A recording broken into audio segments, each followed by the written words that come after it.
अस्सलाम वालेकुम। आज जो टॉपिक मैं आपसे डिस्कस कर रहा हूँ, this is listed companies substantial acquisition of voting shares and take over regulation 2017। ये हमारा टॉपिक है। देखिए यहाँ पर क्या चीज़ थोड़ा सा हम समझ लें इसको कॉन्सेप्चुअली, और उसके बाद फिर हम डेफिनेशंस और तमाम चीज़ों पे जाएंगे, और मैं आपसे ये क्वेश्चन वाइज बेसिस पर डिस्कस करूंगा टॉपिक को। सब्सटेंशियल एक्विजिशन से मतलब हमारा ये होता है कि 10% की होल्डिंग या उससे ज़्यादा कोई परचेस कर रहे हैं, तो they are suppose to give a notice on the stock exchange to SECP. क्योंकि यहाँ पर जब हम बात करते हैं तो हम कंपनीज के अंदर डायरेक्टर्स को देखें तो हम कहते हैं minimum number of directors should be 7। अगर 7 डायरेक्टर्स की हम बात करते हैं बोर्ड पे, तो for one director seat there is a requirement of 14.26% तकरीबन रिक्वायरमेंट हमारी आ जाती है, क्योंकि अगर हम 100 डिवाइडेड बाय 7 कर दें तो दिस आंसर कम्स टू 14.285 या 2829। तो ये number of percentage of holding की। But if the directors are 10, then this means for every 10% there will be a directorship। तो ये हमारे पास एक पॉइंट आता है बहुत क्लियरली। उसके अलावा हमने अपने जो कॉर्पोरेट कल्चर है उसके अंदर कुछ हॉस्टाइल टेक ओवर्स की एग्जांपल्स देखी हैं और मौजूद है हमारे पास, जिसमें आदम जी इंश्योरेंस मौजूद है जहाँ पे हॉस्टाइल टेक ओवर हुआ। दो लोग, इसमें हम क्रीपिंग का वर्ड भी एक हमारे पास आएगा कि लोग खामोशी से शेयर्स खरीदते जाते हैं, वो वहां तक खरीद देते हैं जहां तक बोर्ड के ऊपर they can have the presence and control, जिसको हम कंट्रोल की आगे बात करेंगे। कंट्रोल का मतलब हमारा ये होता है कि कंट्रोल का मतलब कि you are going to interfere, you have the influence and significant presence over the policy for the policies of the companies. Now I'm starting the regulations properly, so that we should discuss the topic. Definitions में देखिए acceptance period है, जब हम कोई भी offer करेंगे तो उसके एक्सेप्टेंस पीरियड की बात आएगी। तो acceptance period means the period commencing on the 48th day of the public announcement of the offer and closing with the close of the public offer which shall not be later than 44th day from the date of the public announcement offer। यानी public announcement offer जब हमारी चीजें शुरू हुई उसके 48 day के ऊपर जब हम एक जगह पे पहुंचे तो वहां पे हमें पब्लिक अनाउंसमेंट करनी है, और वो पब्लिक अनाउंसमेंट की लाइफ 45 टू 44 डेज बताई गई है। कई दफा देखिए इसमें एक इक्विटी के इन्वेस्टमेंट परचेजिंग के ऑप्शंस मौजूद हैं। लॉटे केमिकल्स के सिलसिले में ये हुआ कि कई लोगों ने अपनी ऑफर दिए और ऑफर देने के बाद उस पीरियड के अंदर उन्होंने विड्रॉ कर लिया। उन्होंने कहा नहीं, यहाँ we are not going to purchase this. Notice उन्होंने दे दिया था कि हमारा इंटेंशन है we want to purchase, because Lotte Pakistan से डिसइन्वेस्ट करके बाहर जा रहे थे। एंड फाइनली उसको फिर देन आईसीआई जो आज हमारी लकी कोर केमिकल कंपनी है, उन्होंने उसको परचेस करने का किया था। Now lucky core has also backed out for certain reasons. तो वो काफी अरसे बाद उन्होंने भी उससे बैकआउट किया है आके, वो कुछ उसके रीजंस है। इस तरह मार्केट में बहुत सारी चीजों के न्यूज़ेस आती रहती हैं, और वो न्यूज़ेस के साथ चीजें मूव करती हैं और चीजें होती। इसमें देखिए जो स्टॉक एक्सचेंज के ऊपर हमारा एक कॉन्सेप्ट है लोगों का, जो हमारे लोग बहुत कहते हैं जी स्टॉक एक्सचेंज तो ऐसे ही चलता है। देखिए स्टॉक एक्सचेंज ऐसे नहीं चलता। हमें स्टॉक एक्सचेंज को फॉलो करने के लिए और देखने के लिए what we need to understand what are the regulations. तो उसमें ये बहुत इंपॉर्टेंट रेगुलेशन है। ये रेगुलेशन मैं आपके साथ सिक्योरिटीज एक्ट के साथ भी इंक्लूड करके डिस्कस करूंगा, क्योंकि इन रेगुलेशन इस रेगुलेशन के अंदर सब्सटेंशियल एक्विजिशन के वर्ड को डिफाइन नहीं किया गया। इसकी डेफिनेशन सिक्योरिटीज एक्ट के अंदर मौजूद है। और एंड में भी मैं आपको सिक्योरिटीज एक्ट के दो सेक्शंस 109 एंड 110 भी आपसे मैं इसमें डिस्कस करूंगा। तो सिक्योरिटीज एक्ट के साथ चलेगा और लिस्टिंग रेगुलेशन, तमाम चीजें मिला के हम देखेंगे तो हमें कंप्लीट पिक्चर मिलेगी। वरना हम आइसोलेशन में कुछ चीजें डिस्कस जरूर कर रहे होंगे लेकिन हमें कंप्लीट पिक्चर नहीं मिलती। लेकिन आपके सिलेबस के हिसाब से I will restrict my discussion to the regulations. But इसमें थोड़ा सा मैंने फ्लेवर जो है आप कहें कि ऐड किया है, मैंने सिक्योरिटीज एक्ट से वो फ्लेवर ऐड किया है, because these are the important point extremely. तो उनको मैंने वहां से इंकॉर्पोरेट किया है और उसको मैं लेकर आया हूँ, तो ये फ्लेवर मैंने इसलिए यहाँ पे ऐड किया है।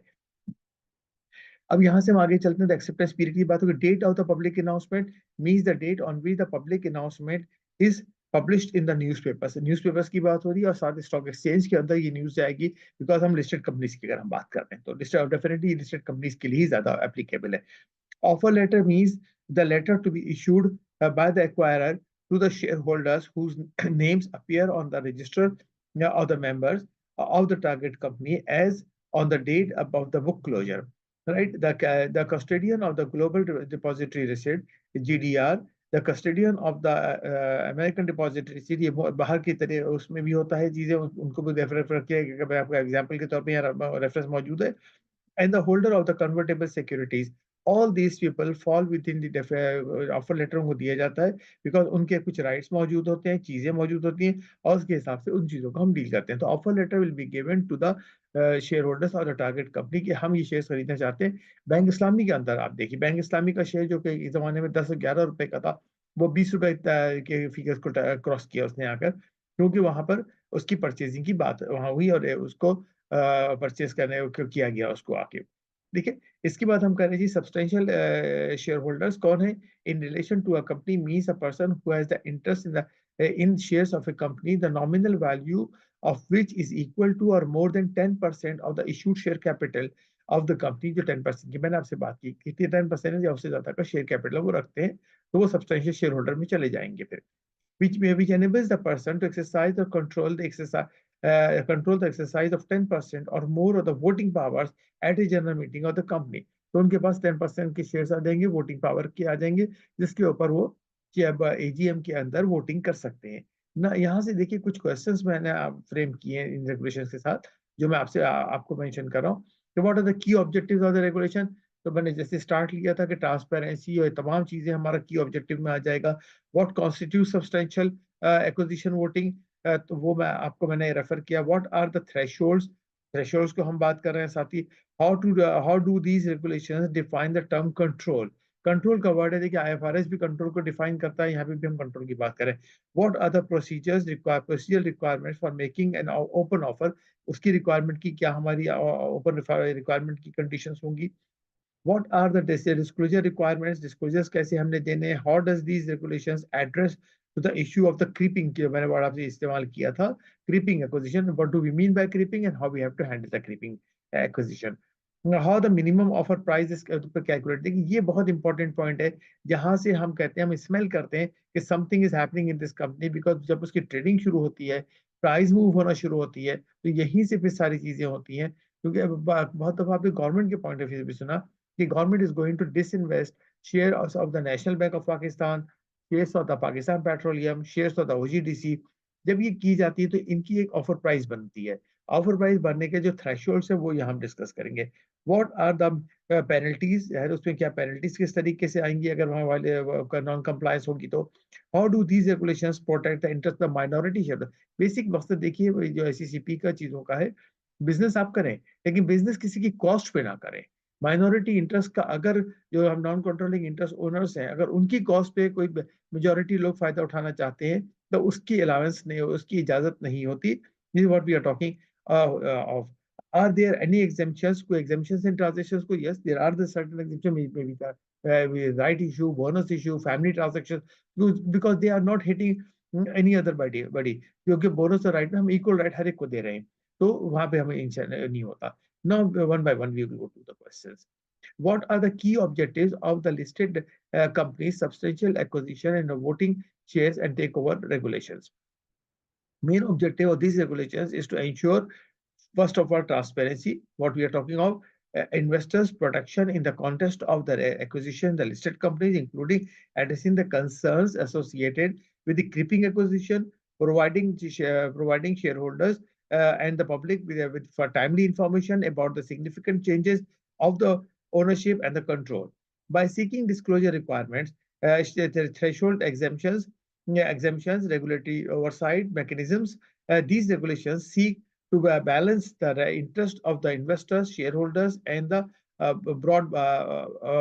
broader market, और मार्केट के तमाम इंटरेस्ट को वो प्रोटेक्ट करता है। इससे हम ये कह रहे हैं कि हमारे पास लोगों को एक जिसका एक बड़ा कॉमन वर्ड भी आजकल इस्तेमाल होता है, लेवल प्लेइंग फील्ड मिल जाती है। It's crucial for the entities acquire the shares in the listed company to adhere to these disclosure requirements to comply with the regulations and to avoid the penalties। तो इनकी compliance जरूरी है, ये compliance के लिए हम बात करें। तो देखिए बहुत सारी कंपनीज के अंदर होता है कि हम कहते हैं जी आप जो रिमर सुनते हैं कि जी प्राइस बढ़े खरीद लो, somebody some big business group is going to purchase, is purchasing, is in the process of purchasing। ये सारी बातें हम सुन रहे होते हैं, लेकिन इसके साथ साथ बहुत से लोग इनका एक नेगेटिव फायदा उठाते हैं कि एक र्यूमर मार्केट में डाली जाती है। स्टॉक एक्सचेंज के अंदर जिस तरीके से फ्लक्चुएशंस हो रही हैं आजकल, एक बड़ा कॉमन सेइंग ये है कि बाय, अगर आप र्यूमर पे बाय कर रहे हैं तो buy on the rumour and sell it before the confirmation. क्योंकि अगर आप इस र्यूमर को ही कैपिटलाइज करना चाहते हैं, जैसे केई है, शंघाई इलेक्ट्रिक आ रहा है, आ रहा है, आ रहा है, शंघाई इलेक्ट्रिक नहीं आ रहा, तो कराची इलेक्ट्रिक का शेयर 3 रुपए, 2.5 रुपए से उठता है, 6 रुपए पे चला जाता है। पीआईए प्राइवेटाइज हो रहा है, हो रहा है, नहीं हो रहा प्राइवेटाइज, तो आप देख रहे हैं लोअर भी लॉक लग रहे हैं, अपर लॉक भी लग रहे हैं उसके। तो ये स्टॉक एक्सचेंज के अंदर ट्रांजेक्शन के साथ होता है। जो एग्जाम्पल आपको रिसेंट कंपनीज की मैं आपसे बात कर रहा हूँ, तो हमें इनको देखना होगा कि किस तरीके से हम इनके साथ काम करें और चले लेके। Okay, aimed at the regulation regulating acquisition of the substantial voting shares। ये फर्स्ट एम है हमारा, प्रोटेक्ट द माइनॉरिटी इंटरेस्ट, मैंने आपसे बात की, ensure the fairness and transparency. तो ये इस तरह की भेड़चाल नहीं होनी चाहिए, फेयरनेस एंड ट्रांसपेरेंसी होनी चाहिए, why the things happening and how the things are happening. Promoting market integrity, इससे क्या होगा, मार्केट की इंटेग्रिटी, मार्केट में स्टेबिलिटी आएगी, कि हम फिर ये बात नहीं कहेंगे कि मार्केट में सट्टा होता है जिसको हम कहते हैं, या मार्केट बस एक भेड़चाल का नाम है, मार्केट में कोई कैलकुलेशन नहीं होती, नहीं, ऐसी बातें नहीं है, ये गलत है। मार्केट अगर हम प्रॉपर्ली कैलकुलेट करके चले तो एक उसका एक ट्रेंड होता है। देखिए हर जगह चीजें होती हैं, बहुत सारे चीजें, शेयर्स ऐसी कमोडिटीज की तरह होते हैं जिनका कोई पता नहीं होता। जिसकी एक बड़ी मिसाल अगर मैं आपको रियल एस्टेट के अंदर दे दूं, you may take the Bahria Town. Bahria Town एक दफा हमारा बिल्कुल जिसे कहते हैं रियल एस्टेट के अंदर एक ब्लू चिप के तौर पे आ गया था, एक ब्लू आइट बाय था। आज उस बहरिया टाउन का क्या हुआ है, आज जो भी लोग बहरिया टाउन में हैं वो परेशान है बहरिया टाउन के नाम के ऊपर। इसलिए हम कह रहे हैं जी बहरिया टाउन को, तो मैंने आपको एग्जांपल आपको कोट किया मैंने, facilitating efficient take over transaction, कि हमारे एफिशिएंट टेक ओवर ट्रांजेक्शन हो, prevent the hostile take over. Hostile take over में मैंने आपको शुरू में आदमजी इंश्योरेंस की बात की आपके साथ। Listed company substantial acquisition regulations aim to regulate acquisition of the substantial voting shares in the listed company. Substantial voting shares in the listed company. Some of the key objectives are protection of the minority interest, जो मैंने आपको बताया कि हम कभी भी minorities की cost के ऊपर मेजॉरिटी को ये इजाजत नहीं देते कि वो उसका एडवांटेज उठाए, क्योंकि वो एक पोजीशन में होते हैं जहां से वो एडवांटेज उठा सकते हैं, लीवरेज कर सकते हैं अपनी पोजीशन को। But we don't allow regulation से स्टॉक एक्सचेंज अगर unusual fluctuation in share price होती है, तो इवन कंपनीज को वो नोटिस देता है कि what is happening, why that your share is fluctuating up और डाउन अनयूजुअली। लेकिन उसका आपको पता है बड़ा स्टीरियो आंसर आया था, we are not aware of it. तो जाहिर हम ये एलिगेशन नहीं लगा सकते किसी के ऊपर जब तक हमारे पास कोई प्रूफ नहीं है कि खुद ओनर या ग्रुप जो है उन शेयर्स के अंदर ट्रेडिंग कर रहा है। तो इसलिए हमने इन सारी रेगुलेशंस को, सेफ्टी वेल्स हमने डिजाइन किए हुए हैं जिनको हम लेकर चलते हैं ये। Okay, then we are saying ensuring fairness and the transparency. The regulations promote transparency in the acquisition process by requiring disclosure of the substantial shareholding and takeover intentions. तो हमने कहा पहले disclose करते हैं ताकि एक transparency आ जाए इसके अंदर. Okay, this is what we are talking of. Then we are saying promoting market integrity by establishing the clear rules and the procedures for the substantial acquisition and takeover. The regulations aim to maintain market integrity and prevent market manipulation or the insider trading. इसको subside करने के लिए, इसको discourage करने के लिए हमने कहा मार्केट के इंटीग्रिटी के लिए क्लियर उसके प्रोसीजर्स मौजूद हैं, डिस्क्लोजर्स मौजूद हैं। These help the fostering investors confidence in the securities market. Okay, this is what we are talking about. Sorry, excuse me for then we are saying facilitating efficient takeover transactions. That regulations provide a framework for the efficient execution of a takeover transaction. Excuse me for a second. The regulations provide a framework for the efficient execution of takeover transactions, including procedures for making takeover offer timeliness for the acceptance and other and just a minute, I've just missed the line. Facilitating efficient takeover transactions provide a framework for the efficient execution of the takeover transactions, including procedures for making takeover offers, timeliness for the acceptance, and other related matters. This helps in facilitating smooth transactions while ensuring compliance with the regulatory requirement. तो हमारी take over transaction है उनके साथ हमारा जो है dealing जो है वो बिल्कुल फेयर तरीके से चीजें हमारी हो जाए और हमें कोई प्रॉब्लम ना आए. This is what we are talking of. How we have to handle these things. Then preventing hostile take over. अब हॉस्टाइल टेक ओवर के लिए देखिए, अगर खामोशी से ले रहा है, कोई चीज हो रही है, तो हम कह रहे हैं जी हॉस्टाइल टेक ओवर, क्योंकि हॉस्टाइल टेक ओवर का मतलब ये है कि पीपल डोंट नो, कोई डिस्क्लोजर नहीं दिया गया, लेकिन खामोशी से मार्केट में शेयर की सेल परचेस शुरू हो गई। अगर ऐसी कोई चीज हो रही है, वो हो रही, तो उसको क्या है, रेगुलेशन में provide provisions aimed at deterring hostile takeover or providing stock shareholders with the mechanism to evaluate and respond to such an attempt. This can include requirements of the fair treatment of the shareholder and restricting on coercive tactics. तो इन taxes को discourage करने के लिए उन्होंने उसको भी address करते हैं।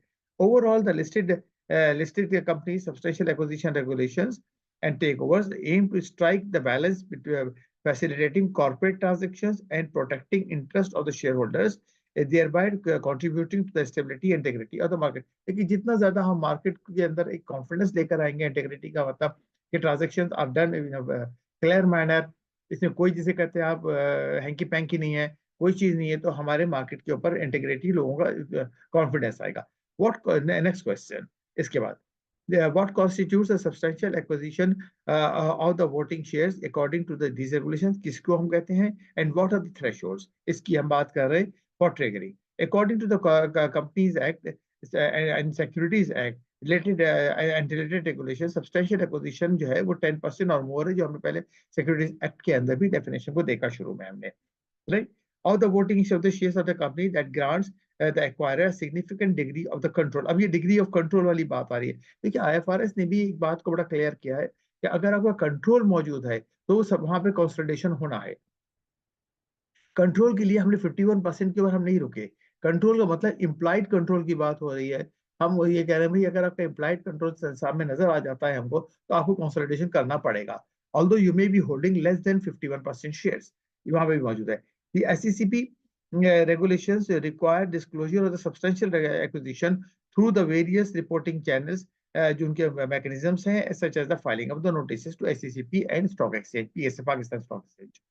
Then further comply with these regulations, the requirements may result in the penalties। अगर नॉन कंप्लायंस अगर होगी, इनके साथ फेलियर टू कंप्लाई हमारा होगा, तो हमारे पास जो है उसके ऊपर हमारे पास जो है उसकी पेनल्टीज उसके ऊपर इन्वोक हो जाएंगी, एक्टिवेट हो जाएंगी हमारी।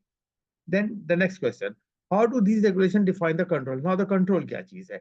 In the listed companies, substantial acquisition of the voting shares and takeover, right? The control defined as according to this generally refers to it. The control generally refers to the ability to exercise significant influence over the management or the affairs of the company. Significant influence कि आपके पास इतना मतलब आपकी power हो गई है कि आप वहां पे पॉलिसीज के ऊपर और चीजों पे इंटरफेयर। देखिए significant influence is the appointment of the key management personnel, that is a significant influence that you are saying. The more specific control can be determined based on the ownership of the voting shares and exercise of the voting rights। voting shares आपके पास मौजूद हैं, तो जाहिर है आप जो भी policies आ रही है उनको रोक सकते हैं या फिर अप्रूव करा सकते हैं। Influence over the management control can be established if an entity or the individual has the ability to appoint or remove the key personnel such as the directors or the executive। chief executive है आपके, CFO है आपका appointment, और उसका देखिए ये हमारे पास बहुत सारी कंपनी जो होती है हमारे सामने, उनके जो जिसके स्ट्रक्चर्स होते हैं वो जनरल पब्लिक को क्लियर नहीं होते। because I'm discussing with you about a listed company, I have worked with them, two listed companies के मेरे पास examples मौजूद हैं, but unfortunately I cannot quote the name। एक कंपनी के अंदर आप इस तरह से assume कर सकते हैं A, B और C were the three shareholders। A was holding 40%, B और C were holding 15% each। ये उनकी शेयर होल्डिंग थी। अब 40% जो 50% नहीं है और लिस्टेड थी, तो rest of the 40% were with the general public. लेकिन जो 40% शेयर होल्डिंग जिनके पास थी, उनके पास ये पावर मौजूद था to appoint chief executive of the company.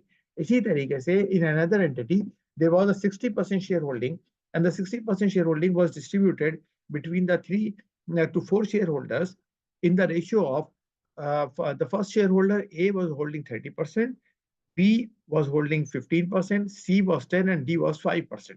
तो इस तरीके से वो शेयर होल्डिंग उनकी डिस्ट्रीब्यूटेड थी, and it was a joint venture agreement to form a company, और उसके बाद वो कंपनी लिस्टेड कॉर्पोरेट एंटिटी के तौर पे आ गई, लेकिन ये एग्रीमेंट बिहाइंड द सीन था।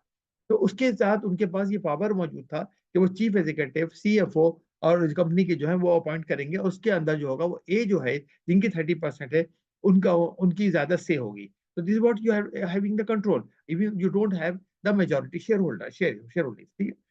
Strategic decisions control may be evident if an entity or the individual has the power to make the strategic decision। Strategic decision की बात आ गई, चीफ एग्जीक्यूटिव आपका आ गया, सीएफओ आपका आ गया, तो स्ट्रेटेजिक डिसीजन के अंदर आप चले गए निकल के, significantly impact the direction and the operations of the listed company। This is what we are talking about। What are the procedural requirements of making the open offer under the, अब open offer किस तरीके से हम कह रहे हैं, हम share खरीदना, हम कह रहे हैं हम ऑफर कर रहे हैं, जो बेचना चाहता है बेच दे, हम प्राइस तय कर देंगे। बैंक इस्लामी के अंदर ये हुआ है। Listed company substantial acquisition takeover regulations in Pakistan outlines the procedures required. What are the threshold for the open offer? For the open offer, regulations specify the thresholds beyond which an acquirer must make an open offer। तो वहां पे हमारे पास open offer के लिए लाजिमी हो जाती है बातें। अपॉइंटमेंट ऑफ द मैनेजर, अब यहाँ पे देखिए consultant to the issue appoint कर दिया जाता है। when we are going to take over the shares of the company, तो वहाँ कंसल्टेंट बता दिया जाता है कि हु आर द कंसल्टेंट, जैसे एकेडी है, आरिफ हबीब है, they work like a consultant. तो टॉप लाइन सिक्योरिटीज हो गए, तो they work as a consultant, वो कंसल्टेंट के तौर पे काम करते हैं। जैसे मैंने लॉटे केमिकल का एग्जांपल दिया, तो उनके कंसल्टेंट सामने आ गए थे, तो इससे कंसल्टेंट डिक्लेयर कर दिए जाते हैं। Disclosure of the intention, the acquirer must disclose the intention regarding the target company जिसके हम शेयर्स खरीदना चाहते हैं। This disclosure should include details such as the purpose of the acquisition, acquisition का purpose क्या है, we want to acquire the control, we want to have the majority, what do we want, now further plans for the target company। अब देखिए यहाँ पे जब हम target company के शेयर्स परचेस कर रहे हैं, चीजें परचेस कर रहे हैं, तो बहुत, अब इस वक्त स्टॉक एक्सचेंज में हमारे बहुत सारे एग्जांपल्स ऐसे आए हैं जहां पे हम डोरमेंट कंपनीज की शेयर्स जो लिस्टेड थी, वो जिनके शेयर 2-3 रुपए पे पड़े हुए थे, उनको लोगों ने उठाया और वहां से उनको वो लेकर चले गए आगे की तरह, जिसके अंदर ताहा स्पिनिंग स्पिनिंग एक कंपनी थी जो आज यूनिटी कहलाती है। ताहा स्पिनिंग के शेयर्स एक ग्रुप ने परचेस किए, वहां से उन्होंने उसको उठाया, और उसको उठाने के बाद उसको यूनिटी फूड में कन्वर्ट कर दिया। कहाँ एक स्पिनिंग मिल, कहाँ एक फूड बिजनेस, तो वहां पे उसको कन्वर्ट किया गया। इसी तरीके से वेव्स जो है, वेव्स जो है उसने सिंगर जो है, सिंगर जो के शेयर्स थे वो वेव्स से उठाए गए, और वेव्स ने, सिंगर ने वेव्स के शेयर को उठाया, और वहां से सिंगर के जो चीफ एग्जीक्यूटिव थे उन्होंने वेव्स को उठाया, और बाद में वेव्स को लाके मर्ज कर दिया गया सिंगर के अंदर, और सिंगर डिसॉल्व हो गई। अब वो वेव्स के नाम से, वेव अप्लायंसेस के नाम से वो कंपनी मौजूद है। तो इस तरीके से कंपनियां में कंपनीज में चेंजेस आए हैं हमारे पास। Then we are saying other documents, the acquirer must prepare and disseminate, distribute and offer document to the shareholders, यानी कि sort of आप कहते हैं prospectus टाइप की बात हो गई कि हम ये परचेस करना चाहते हैं, उन्होंने वो detail document, not exactly the prospectus, please don't be confuse.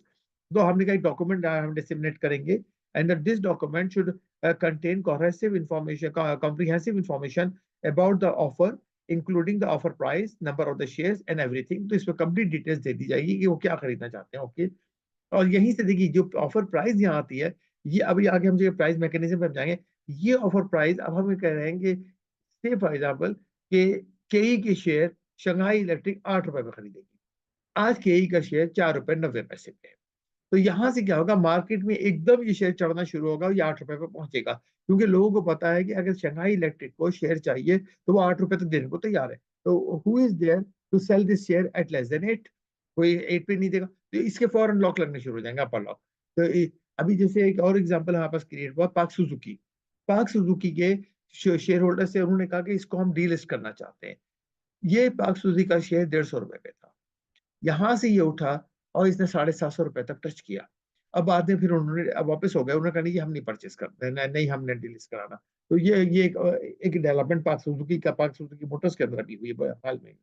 Then approval of the security exchange commission की अप्रूवल चाहिए, उसके लिए जब अप्रूवल होगी पब्लिक अनाउंसमेंट हमारा होगा, ऑफर पीरियड दिया जाएगा, right, acceptance and the settlement होगा उसके उसके साथ हमारी चीजों का, and the compliance and the reporting होगी। तो ये तमाम प्रोसीजर्स हमारे पास मौजूद हैं अपने चीजों को देखने के लिए, what we are talking about and how we have to deal with them. Then we are saying what are the disclosure requirements for the entities acquiring the shares in a listed company. Disclosure requirements क्या है? Threshold बताइए, आप कितने shares खरीदना चाहते हैं, क्या percentage है, उसके साथ क्या है, other voting share, then disclosure period दीजिए 4 वर्किंग डेज, ये डिस्क्लोजर का पीरियड होगा कि किसके अंदर ही काम होना है। उसके बाद the disclosure be made in writing to the company and whose shares are being acquired. देखिए बहुत सारी हमारी कंपनीज हैं जिनके अंदर हमारे पास डायरेक्टर खुद शेयर खरीदते हैं और सेल करते हैं, उसकी भी इंफॉर्मेशन स्टॉक एक्सचेंज पे डिस्क्लोज की जाती है। Okay, the disclosure should also include the number and at the percentage of the voting shares as our total holding of the acquirer after the acquisition. और total holding of the acquirer क्या हो जाएगी? कोई साहब अगर काम चीजें करें कि मैं तो 8% खरीदना चाहता हूँ, मैं तो 10% लेना चाहता हूँ, उनके अगर ऑलरेडी पीछे से पहले से 20% पड़े हुए हैं, तो this 10% plus the 20% will make them 30%। तो 30% का मतलब कंट्रोल। फिर again the announcement to the public, the listed company is required to inform the public about the acquisition within 2 working days। the listed company को inform करना है, is required to inform to the public and stock exchange में announcement आ जाएगी within 2 working days। continuous disclosure, अब यहाँ पे एक और चीज देखिए, if the continuous acquisition resulting, अगर कंटिन्यूस एक्विजिशन कर रहे हैं, हम ग्रेजुअली करते जा रहे हैं, in the change in the acquisition holding of the voting shares, the acquirer must make further disclosure within the 4 working days।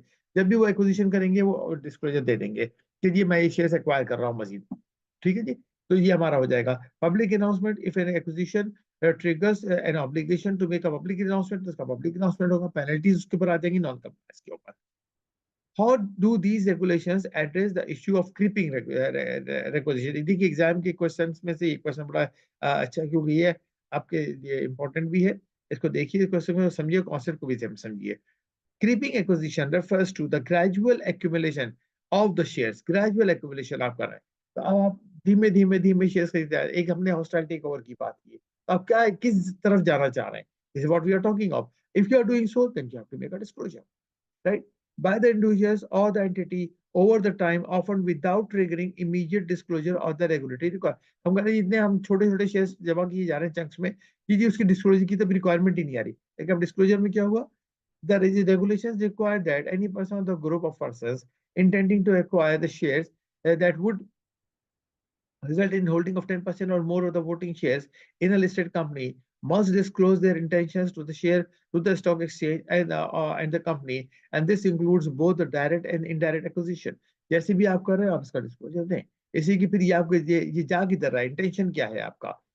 Then we are saying the requirement, देखिए सब्सटेंस ओवर फॉर्म का हमारा concept है IFRS में, उसको देखिए वो apply हो जाता है इधर। कि सब्सटेंस क्या है कि आप एक सर्टेन परसेंटेज की तरफ जा रहे हैं, फॉर्म क्या है आप धीमे धीमे धीमे, तो सब्सटेंस ओवर फॉर्म आ जाएगा। आप कहेंगे जी मैं तो क्या छोटे सौदे कर रहा हूँ, भाई छोटे सौदे कर रहे हैं, इंटेंशन क्या है, जब इन सबको एग्रीगेट किया जाएगा तो ये एक बड़ा सौदा बन जाएगा। Right, this is what we are saying। the requirement ensures that any substantial acquisition including the creeping acquisition is the transaction and known to the market। इसको मार्केट को मालूम होना चाहिए। थ्रेशोल्ड अब क्या देखिए, the regulations the regulations set a specific threshold that that triggers the mandatory offer to acquire additional shares। for the instance, if the person in the group already holds 25% or 35% of the voting shares and intends to acquire additional shares that would result in holding 35 or more percent, they must make a mandatory offer to acquire additional shares। क्योंकि यहाँ से आप कहाँ चले जाएंगे, आप holding की तरफ कन्वर्ट हो जाएंगे। This provision prevents creeping requisition that could now lead to the significant control। देखिए जो मैंने आपसे कहा, significant control को लेके जाएगा without providing the shareholders with an opportunity to exit। ठीक है, तो शेयर होल्डर्स को नहीं मिल रहा, अब उनको नहीं पता चल रहा कि क्या हो क्या रहा है पीछे ये। Exemptions and the exceptions, these regulations provide certain exemptions, right and the bonus issue are the example। तो क्रीपिंग में हम नहीं ला रहे, उसको आप क्रीपिंग नहीं कर सकते, क्योंकि अगर राइट इशू आ रहे हैं, बोनस इश्यूज आ रहे हैं, आप कहेंगे एक साहब की होल्डिंग जो है पहले 1000 शेयर थी, अब 2000 हो गई, क्यों 100% राइट आ गया। देखिए अगर 2000 हो गई, 100% राइट आ गया, उस राइट के अंदर पहले भी उनकी होल्डिंग जो थी वो एक 2000 शेयर्स की एक 5% 1000 शेयर की 5% थी, अब भी 2000 से 5% थी है, क्योंकि ओवरऑल पाई की साइज बढ़ गई है, बोनस शेयर्स की वजह से पाई की साइज बढ़ गई, तो उसमें आपकी होल्डिंग उसकी परसेंटेज में। अब हाँ, किसी ने अगर उसको बेच दिया तो फिर ये उनका कसूर है जो उन्होंने बेचा, तो उसकी रिजल्टेंट अगर आपकी परसेंटेज बढ़े तो उसमें आपका कोई अमल दखल नहीं है फिर। तो इसलिए इसको हम नहीं शामिल करते। रेगुलेटरी ओवरसाइट होगी, एससीसीपी मौजूद है कुछ चीजों को देखने के लिए, हम एससीसीपी के साथ चलेंगे, उसको लेके जाएंगे। Okay, then we are saying how the minimum price, this is very interesting, और यही अगर इस नॉलेज हम परफेक्टली ले लें तो हमें अंदाजा होगा कि स्टॉक एक्सचेंज के ऊपर जो कुछ हो रहा है वो किस तरह से होता है।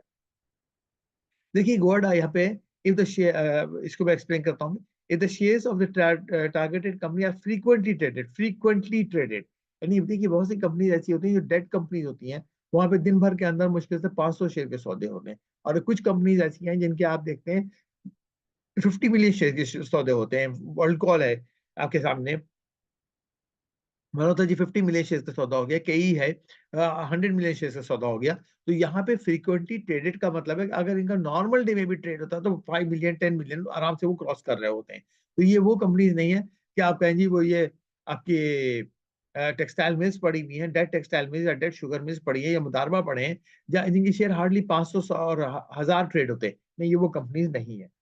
For the purpose of this regulation, the shares shall be deemed to be frequently traded if they have been traded at least 80% of the trading days during the 6 months prior to the date of the public announcement of the offer, and their average daily trading volume in the ready market is not less than 0.5% of the free float or 100,000 shares, whichever is higher. तो हम ये कह रहे हैं कि उनका जो free float मौजूद है ट्रेडिंग पर्पस के लिए, वो या तो फ्री फ्लोट का 0.5% है। देखिए अगर किसी कंपनी के हम कहें द 200 मिलियन शेयर्स जो है वो फ्री फ्लोट पे आए हुए हैं, तो उस फ्री फ्लोट को इफ यू टेक 0.5% हम इसका लें, 2.5% मीन 10 मिलियन शेयर्स। तो 10 मिलियन शेयर्स की अगर हम बात करें तो इज ह्यूज नंबर। तो हम कह रहे हैं 100,000 शेयर्स और 10 million shares, whichever is higher we will see. And 80 क्या चीज है, देखिए 80% of the trading days in the 6 months, 6 months में 80% ट्रेडिंग डेज जो हमारे आए उसके अंदर ये कंपनी के शेयर्स में ट्रेडिंग हुई। ऐसा नहीं था कि ये बिल्कुल बैठा हुआ था और एकदम चल पड़ा, ऐसा नहीं। जो चीजें हो रहे हैं तो फिर हमें देखना होगा कि उसको लेके अब उसके लिए ये क्यों है कि how we are going to work out the price is the issue. तो हमने कहा नेगोशिएटेड वेटेड एवरेज प्राइस। अब नेगोशिएटेड वेटेड एवरेज प्राइस ये है कि हमने ये कहा कि जी जैसे मैंने आपसे कहा कि हम के के 8 रुपए देने को तैयार है। अब ये 8 रुपए आए कैसे, और 8 रुपए के साथ क्या मार्केट ने पीछे कि वाकई 8 रुपए जस्टिफाइड है, मान लो वो शेयर तो 2 रुपए पर पड़ा हुआ था, आप 8 रुपए दे रहे हैं, क्यों हो रहा है? और या वो शेयर जो है 20 रुपए का और आप कह रहे जी 8 रुपए, इसका मतलब आप अननेसेसरी प्राइस गिराना चाहते हैं। बोथ वेज आप प्राइस को नॉर्थ साउथ ले जा रहे हो। तो this is what we are talking of. Negotiated weighted average का provided that the expression negotiated weighted average price should include total consideration paid, negotiated में total consideration paid whatsoever manner, including the liabilities settled, whether taken over or not personal liabilities of the seller and the consideration paid। किस तरीके से आप ये liability सारी पे of करोगे? Okay, the highest price paid by the acquirer for acquiring the voting shares of the target company in the during 6 months। अब जब आपने खुद एक्वायर किए थे कुछ शेयर्स, तो आपने कितने प्राइस दिए थे, वो हाईएस्ट प्राइस क्या थी आपकी, क्या आपकी प्राइस इसकी थी, इसके साथ थी, तो हमें इसको देखना होगा। फिर the weighted average price of the target company as quoted on the securities stock exchange during the 180 days, यानी 6 महीने के अंदर preceding the date of the announcement, उसकी उसकी जो वेटेड एवरेज प्राइस थी वो प्राइस क्या आई थी हमारी। Then weighted average price of the target company as quoted on the security exchange during 28 days। तो हम कह रहे हैं 28 दिन पहले प्राइस क्या आई थी। तो इससे क्या होगा कि हमारे पास अगर एक कंपनी बिल्कुल डेड थी और फिर वहां से उठी, उसकी प्राइस वहां बढ़ी, तो ये तमाम चीजों को हम देख रहे हैं। Then the price of the shares per share arrived at the basis of the net asset और उसकी book value of the share by chartered accountant. ये तमाम चीजों को देखने के बाद हम इसको डिसाइड करेंगे। If the shares are not are the frequently traded, तो पहले हम उसके पास जाएंगे, द हायर ऑफ, जो चीज ज्यादा होगी वो प्राइस हम लेंगे, हम इसके लेस पे कॉम्प्रोमाइज नहीं करेंगे। अगर आप प्राइस गिराना चाहते थे तो वो मसला नहीं है, जिसी के अगर आप ज्यादा दे रहे हो तो फिर आप क्यों ज्यादा, फिर मार्केट में वही प्राइस प्रीवेल करेगी, उसी पे आप सबसे शेयर लो। इसके बगैर नहीं, जैसे मैंने बैंक इस्लामी की आपको मिसाल कोट की थी अभी, और अगर आप कोई कंपनी के शेयर लेना चाह रहे हैं, इसके शेयर अच्छे, लेकिन आप उसकी प्राइस गिरा के लेना चाह रहे हैं, क्योंकि आप हो सकता है कोई उसके अंदर out of the book settlement कर रहे हैं, तो अगर ये मार्केट में ज्यादा पे ट्रेड होता है तो फिर आप उसको लेस पे नहीं दे सकते। अगर नॉन फ्रीक्वेंटली ट्रेडेड है तो हम कह रहे हैं हाईएस्ट ऑफ द एमएस क्या है कि नॉन एमएस फॉलोइंग क्या, नेगोशिएटेड प्राइस है हमारी और उसकी बुक वैल्यू, दोनों में से जो ज्यादा है। अगर नॉन फ्रीक्वेंटली ट्रेडेड है तो फिर उसकी बुक वैल्यू क्या है उस कंपनी की शेयर्स की, अगर उसकी बुक वैल्यू ज्यादा है तो फिर वो प्राइस दीजिए, या फिर जो प्राइस आप दे रहे हैं वो आएगी। ठीक है, तो इसका मतलब ये हुआ कि आप बुक वैल्यू से कम प्राइस नहीं दे सकते in case of non frequently जो ट्रेडेड शेयर्स हैं।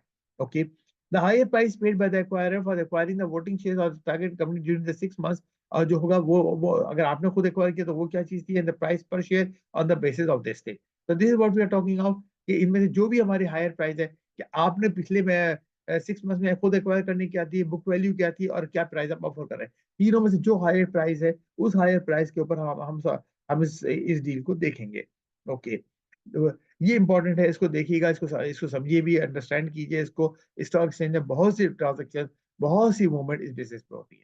व्हाट are the penalties for the non compliance with the provision? अब देखिए पेनल्टीज किस किस्म की हो सकती हैं।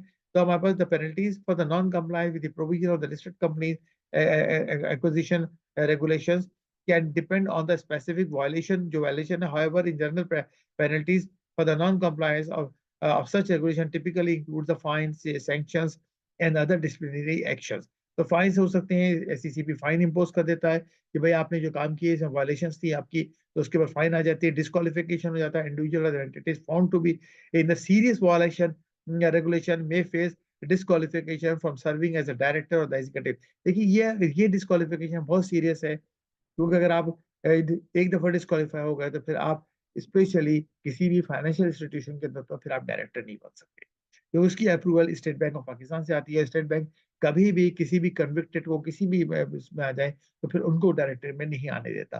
तो जो भी चीजें फिर आपके ऊपर एक बैड पैच आ जाता है यहाँ पे। Legal action non compliance may lead to the legal proceedings हो सकती हैं। मार्केट रेस्ट्रिक्शन, एससीसीपी में impose the restrictions on the trading और the other activities in the security market. तो अगर कोई ब्रोकेज हाउस ने किया तो ब्रोकेज हाउस के ऊपर पाबंदी आ जाएगी, वो नहीं कर सकेंगे आगे trading company. Public denouncement, that is criticism, SECP may issue a public statement or the notices criticizing the individuals entities for the non-compliance. SECP will make very crystal clear कि जी ये लोगों ने गलत काम किए थे। So therefore it is essential for the individual subject to the these regulations ensure the compliance को दे to avoid facing any penalties or other actions. Now we are talking of how do these regulations protect the minority interest of the minority shareholders. ये important जो मैंने बात की, the listed companies regulations now protect the minority shareholders. How? In the minus disclosure required. Disclosure आ गया तो इसका मतलब आपको चीजें मालूम हो गई। अब आप ये नहीं कह सकते कि मुझे मालूम नहीं था, आपको मालूम था। अगर आप you are sleeping over the things तो टू बैड, अगर आप सफर करें तो अब काम नहीं हो सकता। Disclosure of all material information. This includes information about the acquirer, offer price, purpose, acquisition, and the potential impact. तो ये तमाम चीजें होती हैं जो हम इसी स्टॉक एक्सचेंज में देखिए डेली बेसिस पे जो अनाउंसमेंट्स आते हैं उसके अंदर कॉर्पोरेट अनाउंसमेंट्स होते हैं, और ये कॉर्पोरेट अनाउंसमेंट्स इंपॉर्टेंट होते हैं, पढ़ने के लिए होते हैं। और बहुत दफा आप देखें अनाउंसमेंट्स की टाइमिंग बड़ा मैटर करती है। टाइमिंग से मतलब है ट्रेडिंग टाइम जो हमारा होता है सुबह 9:30 से लेकर दोपहर 3:30 तक नॉर्मल वर्किंग डेज के अंदर, जुम्मे में ये टाइम वेरी करता है। तो हमारे पास कोई इंपॉर्टेंट अनाउंसमेंट्स आती हैं, चीजें आती हैं, तो वो अनाउंसमेंट के टाइमिंग इंपॉर्टेंट होते हैं। बाज दफा आप देखेंगे कि एक शेयर 3 बजे 3:15 बजे एकदम लॉक लगा देता है, क्योंकि एक अनाउंसमेंट आता है जो बहुत कम लोगों ने देखा होता है। जब आप सुबह उसको लेने को जाते हो तो एक पूरा स्टेप एक एक प्रोसेस हो चुका होता है। तो इसलिए you need to be alert if you are dealing in the stock exchange. आप ये नहीं कह सकते कि जी मैं तो जो है वो बस आधा घंटा घंटा देखता हूँ, तो फिर somebody else should be taking care of your things, वरना आप सफर कर जाओगे अपर लॉग या लोअर लॉग जिसको हम कहते हैं मार्केट प्राइस फ्लक्चुएशन पे। फिर इक्वल ट्रीटमेंट हम कह रहे हैं the regulation offer require all shareholders are equal treatment, equally treated takeover process, and this means that the offer price and the terms must be the same for all shareholders. आप classify उसमें उनको categorize नहीं कर सकते। Okay, fair valuation, valuation उसकी fair होनी चाहिए। May include the provisions right to ensure that the price is fair and reflective of the true fair value of the company। जो उसकी सारी बेसिस बता दी गई कि फ्रीक्वेंटली ट्रेडेड शेयर है तो किस तरह करना है, नॉन फ्रीक्वेंटली है तो हमें किस तरह करना है। अप्रूवल रिक्वायरमेंट्स है, रेगुलेटरी रिक्वायरमेंट्स है, SECP मौजूद है, तमाम लोगों से उसकी अप्रूवल की रिक्वायरमेंट हमारे पास होंगी। तो हम ये कह रहे हैं कैसे रेगुलेटरी में stipulate certain steps take over transactions require approval और the majority share holder, the minority shareholder, अगर वो जरूरत है तो AGM में आप वो अप्रूवल्स लेंगे। तमाम चीजों की आपकी अप्रूवल्स मौजूद होनी चाहिए and the regulatory. Then we have a question, are there any exemptions? क्या इनकी exemptions जो है तो friendly transaction, The transaction might have the provision that apply differently to the friendly transaction, कि जी आपस में हम एक्सचेंज कर रहे हैं तो उससे हमारा कोई इंटेंशन नहीं है, लेकिन definitely SECP can question this if it is going to hit up certain percentage, कि परसेंटेज भी जा रहा है, कोई ऐसा चीज हो रहा है फैमिली ट्रांसफर। अब जाहिर है कि अगर हमारा एक ग्रुप है तो हम ये कह रहे हैं कि शेयर होल्डिंग जो है पहले फादर के पास थी, अब अगर वो अपने बेटों को ट्रांसफर कर रहे हैं तो उससे ग्रुप की जो एज ए ग्रुप एंटिटी थी, ग्रुप की होल्डिंग थी, उस पर कोई फर्क नहीं पड़ रहा, तो लिहाजा इसके अंदर कोई ऐसा इशू नहीं है। हस्बैंड वाइफ को कर रहे हैं, वाइफ हस्बैंड को अगर आ रहा है तो उसमें भी हमें कोई इशू नहीं, फैमिली का हो रहा है। स्मॉल एक्विजिशंस है may have the thresholds below, जहाँ पे हमने कहा था क्रीपिंग की है, अगर स्मॉल है तो वो हमारा कंसर्न नहीं है। गवर्नमेंट एक्विजिशन से अगर गवर्नमेंट कोई शेयर ले रही है तो जाहिर है गवर्नमेंट के रेगुलेशन और जो मुख्तलिफ चीजें हैं, इसी वजह से अगर कोई उनका उनका इंटेंशन है तो और सेल कर रहे हैं तो वो भी उनका कोई इंटेंशन है, तो उसके हिसाब से कॉर्पोरेट रीऑर्गेनाइजेशन है, transaction related to the corporate reorganization, merger, demerger, acquisition. जैसे पिछले ईयर बिफोर दाऊद हरकुलिस ने कहा कि we are going to buy a certain percentage of shares of the Engro corporation, क्योंकि आपका जो फिनोमेना है, जो चीजें हैं, आप एक तरीके से बिजनेस को ऑर्गेनाइज करो। दाऊद हरकुलिस भी एंग्रो ग्रुप का हिस्सा है और एंग्रो कॉर्पोरेशन खुद एंग्रो ग्रुप की होल्डिंग कंपनी है। कॉर्पोरेट रीऑर्गेनाइजेशन हो गया, सिक्योरिटीज मार्केट एक्टिविटीज है, उसके अंदर काम हो रहा था, कोई मसला नहीं है। अब देखिए एग्जामिशन और चीजों के point of view security act क्या कहता है, इन्हीं चीजों को उसने हाईलाइट किया है। This part not apply to the certain transactions, जिसके अंदर allotment and the voting of the shares to the license underwriters. Underwriter license का मतलब ये है कि राइट इशू हम लाए थे, राइट इशू हमारा अंडर सब्सक्राइब हुआ, अगर वो अंडर सब्सक्राइब हुआ, हमारा IPO अंडर सब्सक्राइब हुआ, तो हमने अंडरराइटर्स को शेयर दिया, अंडरराइटर्स ने शेयर दिए, तो वो तो हमारा एक बाकायदा क्लियर एग्रीमेंट है, क्लियर डिस्क्लोजर्स है, इसलिए उसके ऊपर हमारा कोई इशू नहीं आ रहा। Acquisition of the voting shares in the ordinary course of the business by the banks, banks and financial institutions लेते हैं तो उनका भी कोई इशू नहीं है। म्यूचुअल फंड्स लेते हैं, इसी कि वो खुद होल्ड नहीं कर रहे हैं, वो इन्वेस्टमेंट पर्पस के लिए रखते हैं और उसको सेल ऑफ कर देंगे। Acquisition of the voting shares by the succession, जाहिर है किसी का इंतकाल हो गया है तो सक्सेशन में ट्रांसफर हो रहे हैं, तो उसका भी कोई हमें इशू नहीं है। Scheme of the arrangement and reconstruction और अमालगमेशन है, जैसे मैंने आपसे कहा कि कंपनीज अमालगमेट हो रही हैं, वेव्स और सिंगर का मैंने कहा, तो अगर उसमें कोई अमालगमेशन प्रोसेस हो रहा है, कोई रेशियो डिफाइन हो रहा है, तो वहां पे भी हमें कोई इशू नहीं है, वो चीजें हमारी हो जाएंगी। Exercise of option by the bank, the financial institution, presence of A conversion option under the loan, अगर कोई लोन के अंदर उनको शेयर्स मिल रहे हैं कन्वर्ट होके, तो वो भी इन रेगुलेशन को के एम्बिट में नहीं फॉल करेंगे। Share of the shares in consequence of the privatisation, जैसे गवर्नमेंट प्राइवेटाइजेशन की बात होती है तो गवर्नमेंट खुद कहती है कि जी हम क्या करेंगे, स्टॉक एक्सचेंज पे आके शेयर्स को प्राइवेटाइज कर देंगे, या फिर प्राइवेटाइजिंग ग्रुप को बिडिंग के थ्रू जा रहा है, तो प्राइवेटाइजेशन खुद ऑलरेडी एक पब्लिकली डिस्क्लोज ट्रांजेक्शन होता है। आज जिस वक्त मैं आपके साथ ये रिकॉर्डिंग कर रहा हूँ तो PIA हमारा बड़ा कौन सा उस पे है, पाकिस्तान नेशनल शिपिंग कॉर्पोरेशन हमारा है, तो ये तमाम कंपनियां मौजूद हैं, तो उनकी प्राइवेटाइजेशन के इश्यूज हो रहे हैं। Okay, acquisition pursuance to the inter se transfer of the shares among this qualifying relatives आ गए, उसके अंदर इनकी चीजें आ गई। Scheme of the rehabilitation of the company हो गई, अप्रूव्ड अंडर द लॉ, जैसे मैंने आपसे कहा था ताहा स्पिनिंग को जो है वो यूनिटी ग्रुप ने उठाया कि हम रिहेबिलिटेट कर रहे हैं, तो बहुत सारी कंपनीज को आप उठाते हैं, उनके लिए काम करते हैं। फिर acquisition of the more than 10% of the voting shares की जो बात हुई, तो उसके अंदर हमारे पास क्या है, any acquirer who acquires voting shares which taken together with the voting shares, if any held by the acquirer, would entitle the acquirer to the more than 10% of the shares, जो हमने ऊपर बात की थी 25-35% की बात कर रहे थे, तो वहां का जो जिस्ट है वो देखिए यहाँ से आता है। और फिर an acquirer may acquire additional voting share within a period of 12 months, acquire कर सकता है after the acquisition of the voting share pursuant to the subsection 1 without making the disclosure as required by 1 in the case the acquisition does not exceed the aggregate 30% से ज्यादा नहीं है, तो acquirer मजीद step के acquisition भी कर सकता है, दिस इज आल्सो अलाउड। तो ये हमारे पास चीजें हैं।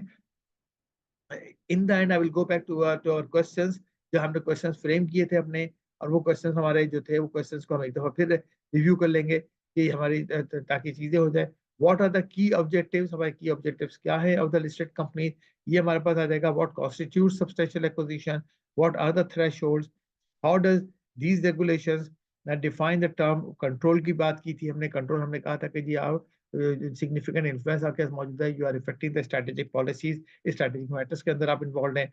व्हाट आर द disclosure requirements of the entity acquiring listed acquiring shares in the listed company, how do how do these regulations address the issue of the creeping acquisition? Creeping acquisition की बात हुई। How the minimum offer price is calculated, ये मैंने detail में आपसे बात की, price जो है कैलकुलेट होगी। इसके अंदर हमने frequently traded and non frequently traded को डिस्कस किया, और हमने 180 डेज के थ्रेशोल्ड के ऊपर हमने बात की कि प्राइस के एवरेजेस कौन से लिए जाएंगे, वेटेड एवरेज लिए जाएंगे, the price you are offering, the price on which you have purchase the share earlier. उसके बाद जो उसके 6 मंथ्स के अंदर जो उसकी प्राइस थी, फिर 28 डेज के अंदर जो प्राइस थी, उन सब के एवरेजेस का जो हाई प्राइस है, एवरेज प्राइस की जो हाई प्राइस है, वो हाई प्राइस बुक ली जाएगी। Okay, how do these regulations protect the interest? तो हमने कहा जी डिस्क्लोजर्स है। therefore what we need, if we are holding shares of the listed companies, we need to be very vigilant, we need to be careful what is happening in the market, और हम market के साथ अपनी market information के ऊपर नजर रखें। ऐसा ना हो कि जी हमें पता नहीं है, मान लीजिए हम कहते हैं जी पीछे से फिर ये चीजें चेंज हो रही हैं।